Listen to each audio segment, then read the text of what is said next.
Salut à tous, on se retrouve aujourd'hui pour une vidéo sur le jus de pomme façon artisanale. Donc l'automne est bel et bien là, les arbres ont attrapé leur couleur chatoyante. Les pommiers ont fini de donner la majorité de leurs pommes, quoiqu'il en reste encore, il en reste encore pas mal sur les arbres. Mais en tous les cas, la grosse partie a été récupérée, récoltée.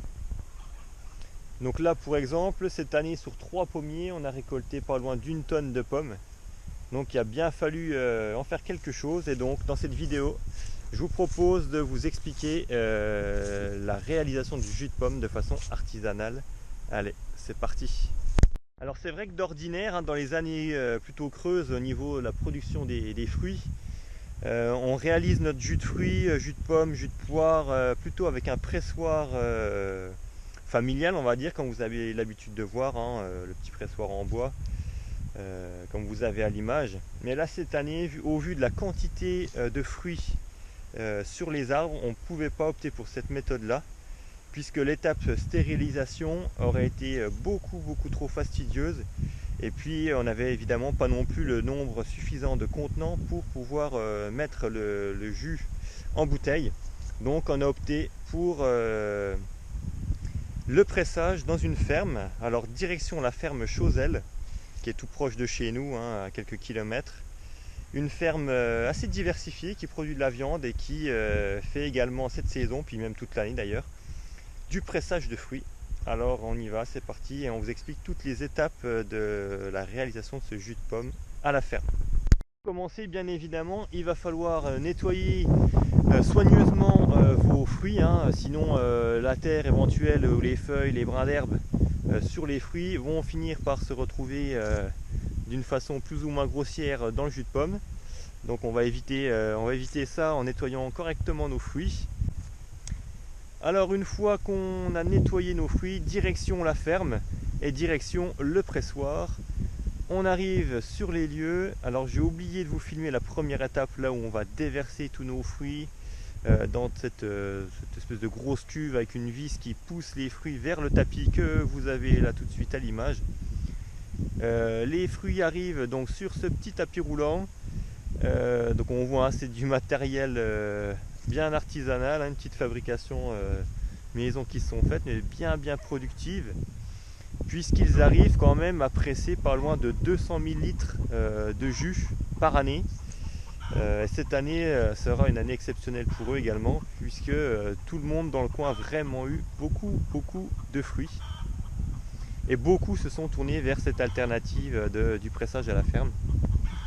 Donc on voit les fruits qui arrivent dans ce bac où il y a un petit peu d'eau, donc il y a un petit lavage qui est fait à ce niveau-là. Bon, c'est du lavage sommaire. Et ensuite les fruits sont aspirés par une espèce une vis sans fin qui fait donc monter les fruits dans le pressoir, un pressoir électrique. Donc une fois que les fruits sont bien broyés en petits morceaux, on va simplement les déposer sur des petites clayettes avec un genre de torchon avec des mailles suffisamment grosses pour laisser passer le jus au moment du pressage. Et donc comme ça, on va alterner plusieurs couches de clayettes avec les torchons, à peu près 5 ou 6 couches, avant de passer tous ces fruits dans la presse. Donc voilà, la pile a été réalisée, on tourne, on va ensuite enclencher la presse qui, contrairement à un pressoir on va dire personnel, hein, comme vous avez vu en début de vidéo, qui va presser avec quelques kilos de pression, là on a une presse hydraulique avec 20 bars de pression. Donc là pour au niveau rendement, là on peut et bien évidemment pas avoir la même quantité de jus lorsqu'on le fait soi-même à la maison.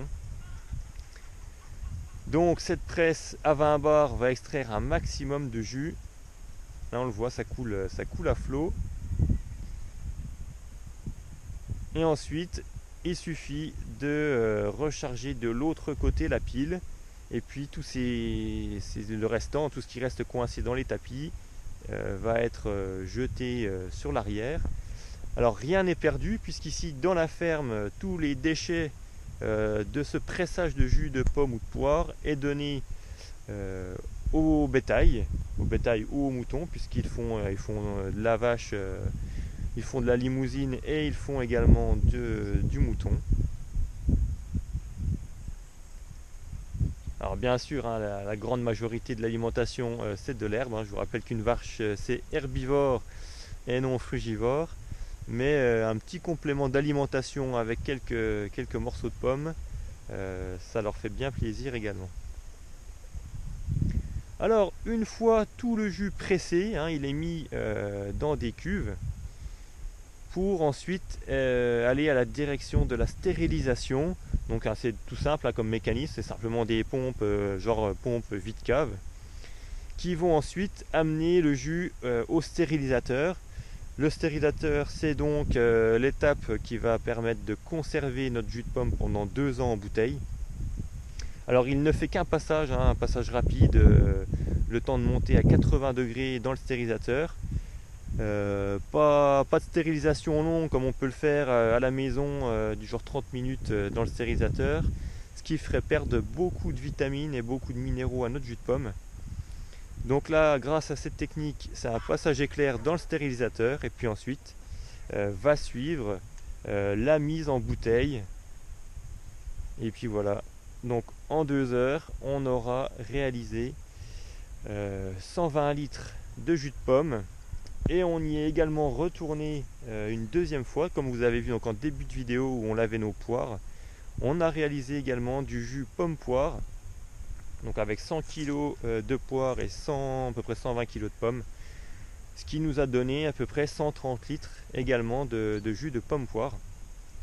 Donc là, pour les 2 ans qui arrivent, on est largement bien. Alors, pourquoi est-ce qu'on a opté pour cette technique finalement cette année? Vous l'avez compris, c'était principalement par rapport à la quantité de pommes et de poires qu'on a récupérées sur le terrain, où l'étape du petit pressoir maison n'était franchement pas envisageable, parce que dans notre stérilisateur, on peut mettre 8 bouteilles maximum. Donc déjà, évidemment, c'est une question de temps hein, qui nous a fait opter pour cette technique, et puis aussi évidemment un aspect économique, puisque n'ayant pas les contenants, on a essayé de trouver des bouteilles en verre à acheter et c'était quasiment 1 euro la bouteille, sachant que là à la ferme c'est 1,15 € la bouteille avec le jus à l'intérieur et également la stérilisation qui allait avec. Autre argument qui nous a fait opter pour cette ferme, c'est que bien souvent on amène des pommes et on récupère un jus qui n'est pas forcément de nos pommes. Alors qu'ici ils ont fait le choix de presser les pommes de chaque client et de leur rendre leur propre jus. Et honnêtement c'était plutôt rassurant quand on voit des fois la qualité des pommes qui sont amenées au pressoir, où elles sont très mal lavées ou parfois très mal triées. Là c'était plutôt rassurant de savoir que c'était nos pommes et nos poires qui allaient être pressées et qu'on allait pouvoir récupérer. Donc c'est à la fois un gain de temps, c'est finalement économique, puisque 1,15 € la bouteille, on en a 250, si on en vend déjà une petite centaine, ça nous aura déjà remboursé largement le pressage des fruits. Un dernier argument qui nous a fait opter pour la direction de la ferme, c'est aussi une question de rendement, puisqu'on a essayé évidemment de faire quelques litres avec le pressoir de la maison. Et on a un rapport d'à peu près 30% de jus par rapport au poids de pommes. Par exemple, si je vous mets 100 kg de pommes dans le pressoir, on va récupérer à peu près 30 litres. Là, avec cette presse à 20 bars, cette presse hydraulique, on va bien au-delà de ce rendement, puisqu'on a environ 55 à 60 litres de jus pour 100 kg de fruits. Donc il n'y a pas photo, question rendement. Ça sera bien plus efficace avec ce pressoir à la ferme. Donc pour cette année, voilà, on a opté pour la méthode musclée. Et puis l'année prochaine, on sera certainement dans le creux de la vague au niveau production de pommes. Donc on reprendra notre petit pressoir manuel. Et puis on restera sur quelques dizaines de litres certainement. Bon, j'espère que la petite visite de cette ferme Chauzel vous a plu. Si vous êtes dans le coin, donc aux alentours de Bethny et Saint-Brice dans les Vosges, et ben n'hésitez pas à passer les voir, hein. J'ai pas d'action chez eux, mais ils sont très sympathiques, ils sont super efficaces et dynamiques. Et puis voilà, ça leur fera plaisir que vous alliez faire presser vos fruits chez eux. Allez, je vous dis à très bientôt. Ciao, bye bye.